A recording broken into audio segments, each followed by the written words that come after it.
How you can stream on Twitch with iPhone and Mac screen. So first thing first, let's open the Twitch app.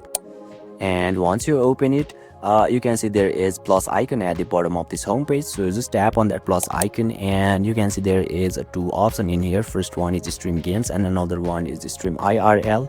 So if you want to stream your screen, then what you can do is simply tap on the stream games and you'll be able to see lots of options to play stream games in here. So simply select your preferred one and tap on the next and you will be able to see the settings option.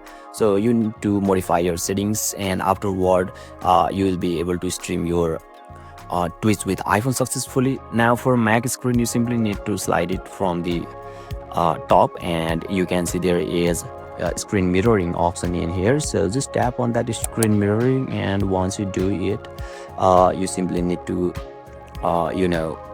connect with a Mac screen from here, and yeah, you will be able to stream on Twitch with iPhone and Mac screen successfully. So basically this is how and this is the process to stream on Twitch with iPhone and Mac screen.